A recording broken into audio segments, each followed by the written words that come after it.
இறைவன் நமக்கு பல்வேறுபட்ட அருட்கொடைகளை வழங்கி இருக்கின்றான். இருந்தும் நாம் அதற்கு நன்றி செலுத்துபவர்களாக இருக்கின்றோமா?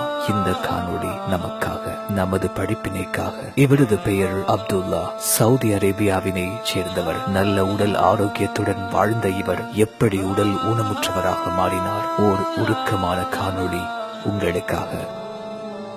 இன்று நான் உங்களுடைய விருந்தாளியாக இருந்தாலும் உங்களிடம் நான் ஒரு கேள்வி கேட்கிறேன். நீங்கள் அனைவரும் என்னை நேசிக்கிறீர்களா? இந்த காணொளியை காணும் நீங்கள் என்னை நேசிக்கிறீர்களா? அல்லாஹ்வை சாட்சியாக வைத்து சொல்கிறேன், நானும் உங்கள் அனைவரையும் நேசிக்கிறேன். மக்கள் என் மேல் கொண்டுள்ள நேசம், நான் அவர்கள் மேல் கொண்டுள்ள நேசத்தில் ஏதாவது வித்தியாசம் ஏற்படலாம். உங்களிடத்திலே ஒரு கேள்வி கேட்கவா? நீங்கள் அல்லாஹ்வை நேசிக்கிறீர்களா?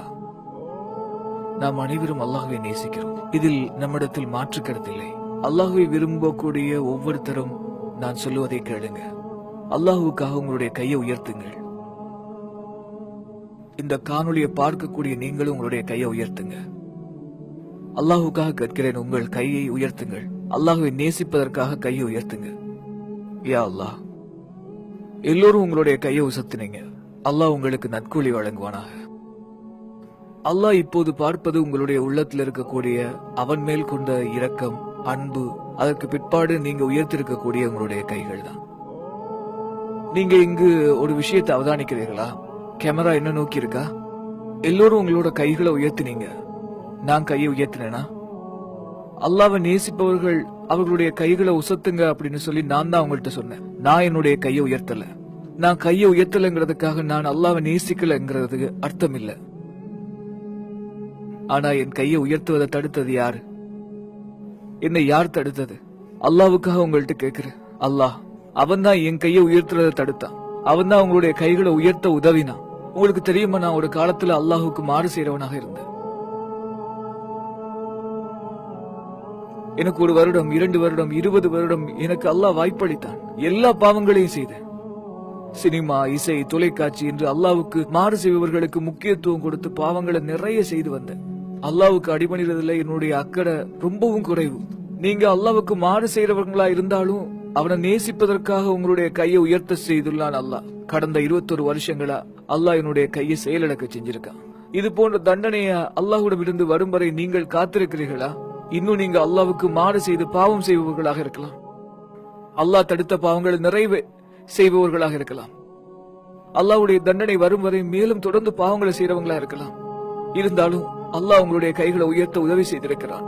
ஆனால் அல்லாஹ் என்னுடைய கையை உயர்த்த தடை விதித்திருக்கிறான். கடந்த 21 வருஷங்களா நான் கழிவறைக்கு சென்றா கூட என்னுடைய உறுப்புகளை என்னால சுத்தம் செய்ய முடியாது. நீங்க கழிவறைக்கு சென்று உங்களுடைய உறுப்புகளை சுத்தம் செய்ய பிறரை நீங்கள் அழைத்திருக்கவே மாட்டீர்கள். 21 வருடங்கள் சென்று விட்டது. ஆனால் என் உடல் உறுப்புகளை பிறர் ஒருவரால் மட்டுமே சுத்தம் செய்ய முடிகிறது. நான் இங்கு என் தாய், மனைவி இல்லாமல் வந்திருக்கேன். அவர்கள் என்னுடைய உடல் கழிவை பார்த்தால் உடனே சுத்தம் செய்வார்கள். இல்லைன்னா நான் இன்று ஜித்தா அல்லது நான் வசிக்கக்கூடிய மதினா நகரம் செல்லும் வரை என்னுடைய கழிவுகளை அவர்கள் சுத்தம் செய்வதற்காக காத்திருக்க வேண்டும். நான் உங்கள் மனதை கலங்க வைத்திருக்கலாம். இது நாளை மறுமையில உங்களுடைய உடல் நரக நெருப்பு அடைகிறதை விடவும் மேலானது. இப்போது உங்களுடைய இதயம் கலங்கி இருப்பது நாளை மறுமையில நரக வேதனையை விட சிறந்தது. அல்லாஹ் இந்த உலகத்தில் உங்களுக்கு கொடுத்த அருட்கொடைகளுக்காக அவனுக்கு நன்றி செலுத்துங்க. அவனுக்கு நன்றி செலுத்தினால் நாளை மறுமையில் அவன் கொடுத்த அருட்கொடை தொடர்பான கேள்விகளிடமிருந்து தப்பிக்கலாம். நரக நெருப்பிலிருந்து அல்லாஹ் உங்களை பாதுகாப்பானாக. நீங்கள் இன்று உயர்த்திய கை மறுமையில் உங்களுக்கு சாட்சியாக இருக்கும். நீங்கள் அல்லாஹ்வுடைய கட்டளையை மீறினால் அந்த சாட்சி உங்களுக்கு எதிராக இருக்கும். நாளை மறுமையில ஒவ்வொருவருடைய வாய்க்கும் முத்திரையிடப்பட்டுவிடும்.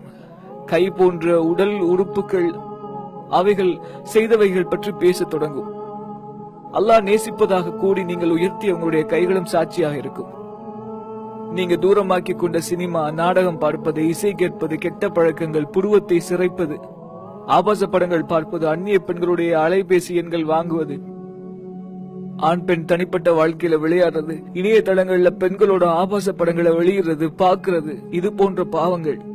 லா இலாஹ இல்லல்லாஹ். அல்லாஹ்வை நினைவுபடுத்திக் கொள்ளுங்கள் சகோதரர்களே. கிடைத்த அருட்கொடைகளுக்காக அல்லாஹுக்கு நன்றி செலுத்துங்கள். நீங்கள் வழி தவறி சென்றால் உங்களுக்கு பதிலாக வேறு ஒரு சமூகத்தை அல்லாஹ் உருவாக்குவான். அந்த சமூகம் உங்களை விட மிகச் சிறந்ததாக இருக்கும். சுப்ஹானக்கல்லாஹும்ம வ பிஹம்திக அஷ்ஹது அன் லா இலாஹா இல்லா அன்த அஸ்தக்ஃபிருக வ அத்தூபு இலைக். அல்லாஹுவின் தண்டனைகள் வருவதற்கு முன் அவன் தடுத்த அனைத்து பாவங்களையும் விட்டு விலகிக் கொள்பவர்களாக நாம் எப்போது மாறப்போகிறோம்? நம் இளமை, செல்வம், நேரம் என்று அல்லாஹ் நமக்கு கொடுத்த அருட்கொடைகளை கொண்டு அவனுக்கு மாறு செய்யாதிருப்போம். நரக நெருப்பிலிருந்து நம்மை பாதுகாப்போம்.